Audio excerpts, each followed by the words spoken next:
में एगो वीडियो बनबै छलहुँ हैं, अपन गाँव घर का मंदिर तक लऽ जाए छलहुँ हैं। यहाँ बिरजू का आबि रहल छै, बुझलिए, लेकिन वीडियो कट भ गेल। ई सोनू भाई छै, यो सोनू बाबू।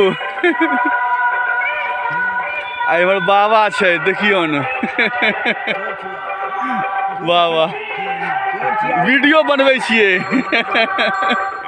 आ ई देखियो नहर भ गेल अपन सबके, देखियो गाँव घर के नहर।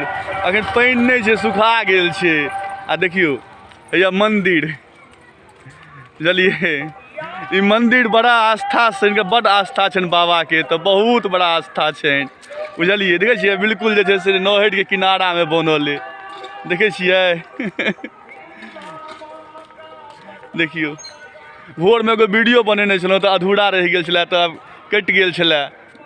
देखियो बाबा छै, जय हो बजरंगबली। देखियो पूरा एकदम से, बुझलिए, जस्ट हमारा घर के बगले में अछि।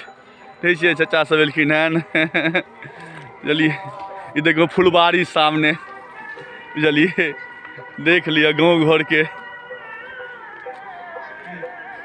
पर गाँव के लोग तो देखते छथिन, खास परदेसी लेल ई सब ज़्यादा मायने रखैया। कहलहुँ कुछ हम वीडियो के थ्रू अहाँ सबके देखा दी, बुझलिए। सीजन में गाँव आयल छलहुँ हैं, गहूँम सब खेती के सीजन में। देखियो पूरा एकदम सही, ई सामने वाला रोड हमर घर भ गेल, कनी आगा जाकर पूरा देख लिया। ई सब ई रहिका कोठा टोल में पड़े ई मंदिर, रहिका कोठा टोल में। आ एम्हर ई देखियो सामने है एगो, देखियो भोलेनाथ के मंदिर, पता नहीं दिखाइए। सामने सौराठ सभा गाछी भ गेल, ई देखियो। आ ओइ कोना में पखरौनी हो जाइए। ठीक छै, राखि रहल छी वीडियो, आब लंबा भ जायत। चलू ई देख लियो हमर गाँव घर सबके आदमी सबके, बुझलिए, देख लियो। ई बाबा छथिन गाँव के, बुझलिए। हमर पिताजी तो चलि गेला, आब इएह सब बाप बाबा सब किछु, आब इएह सब गार्जियन सब छथिन, बुझलिए।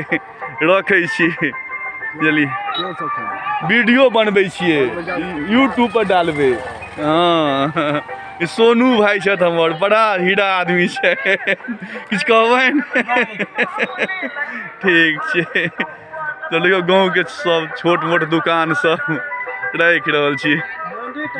हाँ, देखा देलियनि।